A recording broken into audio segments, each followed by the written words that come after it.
આ તો જેને બેઝિક નોલેજ નથી, કોઈક વસ્તુની ખબર નથી, એવા લોકોને પાર્ટી જોઈન કરી રહી છે. એ શરમ આવી જોઈએ, શરમ. તો ધ્યાન રાખો. અને કોઈ એવું નહીં લગતા બેન તમને હોત ટિકિટ મળી જાય, તમે જાઓ ને, અને બેન તમને ન મળી એટલે ભાઈ મારે મેળવવી નથી અને મારે જોતી નથી. પછી ફલાણા બેન ઉમેદવાર તરીકે જાહેર થયા, ફલાણા બેનને પાર્ટીએ ટિકિટ આપી, આ પાર્ટીએ આમ કર્યું.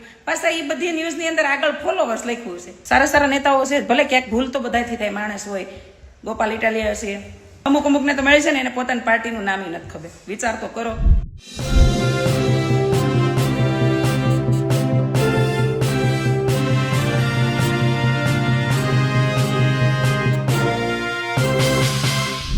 સ્થાનિક સ્વરાજની ચૂંટણીઓમાં કોંગ્રેસ હોય, ભાજપ હોય કે પછી આમ આદમી પાર્ટી, તમામ લોકોએ સોશિયલ મીડિયા ઇન્ફ્લુએન્સરોને ટિકિટ આપી છે. કેટલાક ટિકિટ આપવાની વાત કરી હતી, તો કેટલાકે એમને ચૂંટણી લડાવી પણ દીધા છે. પણ સવાલ એ થાય છે કે માત્ર સોશિયલ મીડિયા ઉપર ફોલોવર્સ જોઈને ટિકિટ આપવી કેટલું યોગ્ય છે? આ સવાલ હું નથી ઉપાડી રહ્યો, પણ સુરતના પાટીદાર મહિલા છે કૃષ્ણા રાખોલિયા, એ પણ સોશિયલ મીડિયા ઇન્ફ્લુએન્સર છે, તેમણે ઉપાડ્યો છે. તેમણે કહ્યું છે કે પાર્ટીઓએ ગોપાલ ઇટાલિયા હોય કે પછી તમામ એવા નેતાઓ જેની પાસે રાજનીતિનું સૂઝ છે, જેની પાસે દૂરદર્શિતા છે, જેની પાસે લોક ચાહના મેળવવાની તત્પરતા છે અને કામ કરવાની, લોકો વચ્ચે જઈને કામ કરવાની તેમની ઈચ્છા શક્તિ છે, એવા લોકોને ટિકિટ આપવાની જરૂર હતી. પણ આવા લોકો શું કરશે? એક મોટો સવાલ છે અને કૃષ્ણા રાખોલિયાએ એ સવાલ ઉભા કર્યા છે. નમસ્કાર, હું છું ચિંતામણી પુત્ર અનિલ પટેલ. સ્વાગત છે આપનું અમારા કાર્યક્રમમાં. ખાસ કરીને કૃષ્ણા રાખોલિયાએ અનેક ગાયકોને ભાજપે ટિકિટ આપી છે, ઇન્ફ્લુએન્સરોને ટિકિટ આપી છે. માત્ર એક પાર્ટી નહીં, લગભગ તમામ પાર્ટીની અંદર ક્યાંક નાના તો ક્યાંક મોટા લેવલે આ તમામ પ્રકારની ગતિવિધિઓ થઈ છે. પણ સવાલ એ ઉભા કર્યા છે કૃષ્ણા રાખોલિયાએ કે ફોલોવર્સ એમના વિસ્તારમાં હશે, ફોલોવર્સ જે છે એ એમના આખા જે વ્યવસ્થા છે એમાંથી તેમને વોટ આપશે. એટલે કે કદાચ તેઓ સોશિયલ મીડિયા ઉપર ઇન્ફ્લુએન્સર હોઈ શકે છે, સોશિયલ મીડિયા ઉપર લોકોને પ્રભાવિત કરતા હોઈ શકે છે, સોશિયલ મીડિયા ઉપર તમામ જે લોકો છે એ લોકોને વોટ માંગવા માટે અપીલ કરી શકે છે કોઈના માટે. પણ જ્યારે વાત લોકશાહીની આવશે, ચૂંટણીની આવશે, ત્યારે આ તમામ લોકોને જમીન ઉપર ઉતરીને લોકોના ઘરે ઘરે જવું પડશે. તેમની નળ, ગટર, રસ્તા અને પ્રાથમિક જે સમસ્યાઓ છે એનું સમાધાન કરવું પડશે.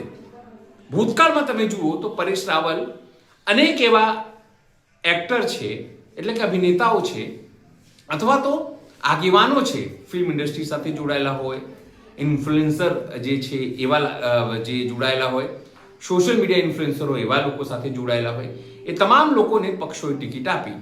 પણ તમે ઉદાહરણ તરીકે જો માત્ર ધર્મેન્દ્રની વાત કરીએ, હેમા માલિનીની વાત કરીએ, આવા તમામ લોકો, શું એ લોકો રાજનીતિમાં સફળ થયા?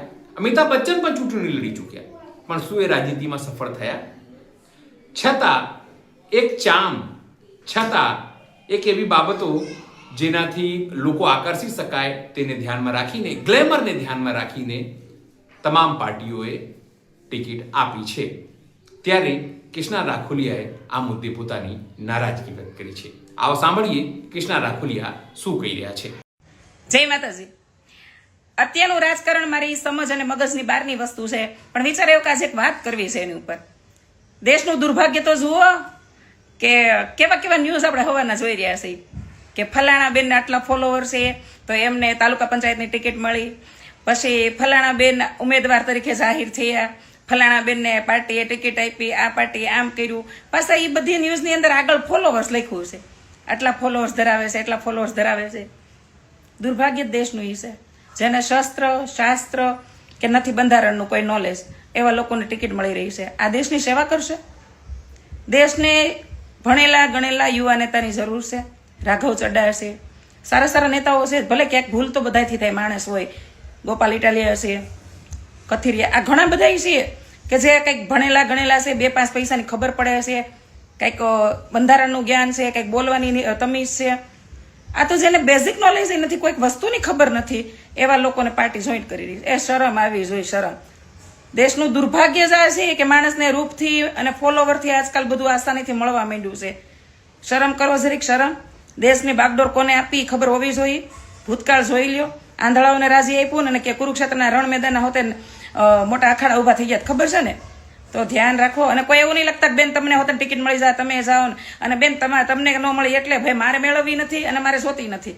અને હું સામાન્ય નાગરિક બનીને જ દેશના કોઈ પણ આપણે વોટ આપતા હોય ને એટલે આપણી પાસે અધિકાર હોય સરકારનો કોઈ પણ પ્રશ્ન કરવાનો. તો હું સીધા પ્રશ્ન કરી શકું છું ને, વગર ખેસ પહેરે વગર ટિકિટ મેળવી તે દેશની સેવા જેને કરવી છે ને એ કરે જ છે સેવા.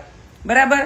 દેશની સંપત્તિને નુકસાન ન કરવું, કારણ વગર કોઈને નડવું નહીં, ભ્રષ્ટાચાર સામે અવાજ ઉઠાવવો, સવાલ કરવો, પ્રશાસનને સીધો, આ બધા પણ દેશ સેવા કર્યા બરોબર જ ગણાય. બરાબર. પણ આજકાલ દેશ સેવા કરવા કેવા ઉતરી પડ્યા છો તો ખરા. જે મારી જેમ ઇન્સ્ટાગ્રામમાં ઠુમકા લગાવી રહ્યા છે, ફિલ્ટર નાખીને બહુ મારી જેમ રૂપાળા દેખાઈ રહ્યા છે, 50,000 ફોલોવર વધી રહ્યા છે. એને પૂછો, એને ખાલી કોમન સવાલ પૂછો, એને ખબર નહીં હોય. અમુકને તો મળે છે ને એને પોતાની પાર્ટીનું નામ નથી ખબર. વિચાર તો કરો. આનાથી વિશેષ દેશની કરુણતા કઈ કહેવાય, દુર્ભાગ્ય કયું કહેવાય? શરમ કરો, શરમ. શું કરી રહ્યા છે જુઓ તમે. આમાં પછી ઓલો ભણેલો ગણેલો કોઈ યુવા નેતા જાગી જાય ને તો એ રોડે ચડી જાય અને રોડે ઉતરી જાય, પછી કહેતા નહીં કે દેશમાં દંગા ફસાદ થઈ ગયા. અને આ હાલી અમે બીજાને શું કેવું. કોને મારી જેમ અંદરનો ઉકળાટ થયો અને મેં તો આમાં ઠાલવી દીધો છે, સમજાઈને વંદન. બાકી અત્યારનું આ રાજકારણ બાપા તોબા તોબા. કીધું તું ને મારા મગજને સમજની બહારની વસ્તુ છે. દેશ સેવા કરશે હવે આ બધા જે લોકો. અમુક લેડીઝોને જે અત્યારે ટિકિટ મળી છે ને ઘરમાં 10 વ્યક્તિને રસોઈ બનાવવાનો એસ્ટિમેટ નથી કાઢી શકતા. એ દેશ સેવા પાછા કરવાના છે. જોઈએ છે કે સ્થાનિક પ્રજાઓની આ નાની મુશ્કેલીઓનો કેવી રીતે એ લોકો નિવેડો લાવે છે. જોઈએ રાખો. પણ આંધળીનાથી વોટ નહીં આપતા પ્લીઝ. કૃષ્ણા રાખોલિયા જે રીતે પોતાની નારાજગી વ્યક્ત કરી છે ને લોજિકલી વાત કરી છે કે આ લોકો શું ચૂંટણીને ન્યાય આપી શકશે, લોકોને ન્યાય આપી શકશે, જીત્યા પછી એમના સમસ્યાઓનું ન્યાય આપી શકશે, એક મુદ્દો ઉપાડ્યો છે. તેને લઈને આપ શું વિચારો છો? જરૂરથી અમારા કોમેન્ટ બોક્સમાં કોમેન્ટ કરજો. સિવાય અમારી યુટ્યુબ ચેનલ લાઈક કરો, સબસ્ક્રાઇબ કરો, બેલ આઇકન દબાવો. સાથે અમારી વેબસાઇટ છે www.gujaratpress.in, ત્યાં પણ જઈને તમે બધું અપડેટ થઈ શકો છો. અત્યારે માટે બસ આટલું જ. નમસ્કાર.